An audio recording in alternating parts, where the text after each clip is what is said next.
You didn't go to grad school, so how do you go about? So my sister, she went through this, and so what you do is you have to get your 4-year in an area. I think Ohio State actually has like a pre-allied med type thing where she got her undergrad, I think in the College of Health Sciences, and it was all preparatory for applying to a therapy school. Now, different schools have different criteria, and Ohio State has that, but other places will say we would like to see you have a 4-year degree in X, Y, or Z. Some schools doesn't matter; they'll let you apply. Then you have to sit for, I think, GRE, so your grad school entrance. She had to take that and get a score that was competitive enough for entrance, and then you basically submit your grades and your experiences. Most OT programs require X amount of hours of observation. When I applied, they would have you do 200 hours of shadowing. So I had to, over the course of a couple of summers, I would schedule, like I'd come to a place like Riverside and say, hey, can I come in and shadow 24 hours this week? So I'd come in and maybe go to neuro one day, and I just follow the therapist and watch what they do. And then you have to document that and have those hours documented for your submission. So you say to Ohio State, well, I took my GRE, I've got pretty good grades, and here's 200 hours of me trying to learn this job that I'm applying to get into the program for. And that's sort of the threshold that it'll get you in. What sparked you to become an occupational therapist? My path here was a personal story. My grandfather, when I was 16 or 17, had a pretty large stroke. And he lost use of his right arm. He lived alone at the time. And so I would go over and I would help, just family help. And I know in the OT that was involved with him was doing a lot of home modifications. So they were out of the house actually, changing things up, putting in new rails, changing the way he did things so that he can basically stay independent in the home, and also working on, function and strength and all those sorts of things. So my introduction was sort of, watching him go through the process. But that's kind of how I came to it, was through that experience. Does that drive you started out with still remain today? And do you now have other motivations that you have come across to continue to be an OT and to better yourself as an OT? Yeah, I think the drive stays today. I think that's in the therapy professions, you typically see a lot of pretty driven folks to start with.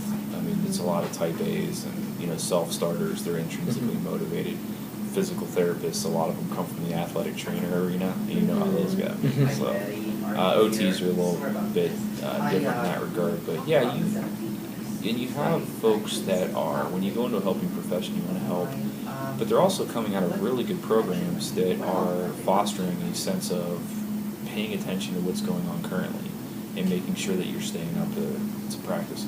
The other fact is that that you're impacting people's lives every day is sort of this intrinsic motivation to make sure you get it right.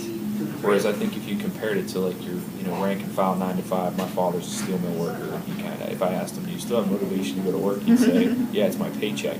I don't think you get a lot of that from therapists. I think that, yeah, it's nice, you want to pay for what you do, but at the same time, it's a lot of people, I think, enjoy coming to work here. I don't come across too many people that are burnt out in a therapy job. I mean, you may get burnt out in certain pockets of therapy. In other words, you may work in acute care for a number of years and just kind of say, I really want to move over into this area. But in general, I think a lot of people embrace what the profession offers and stay pretty motivated throughout their careers for the most part. Do you have any additional tips you would like to share about occupational therapy and like the road to get there?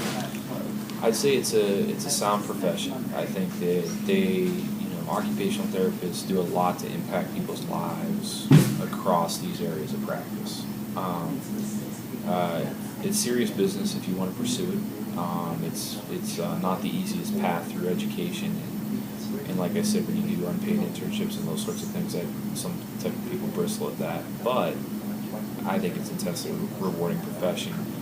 Currently in the United States, all current metrics and indicators show that the demand on our services is going to increase over the foreseeable future.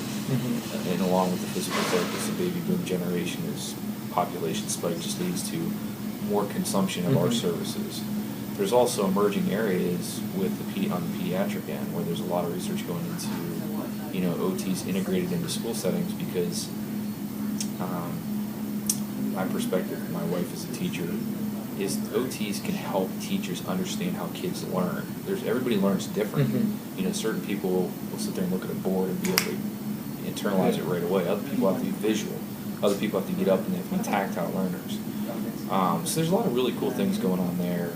But I think that for a person entering it, it's a dynamic profession. It's one that is likely to be pretty rewarding. But make sure that your academic house is in order and try to get adequate shadowing experience so that you go into it eyes wide open as to exactly what you're going to be doing.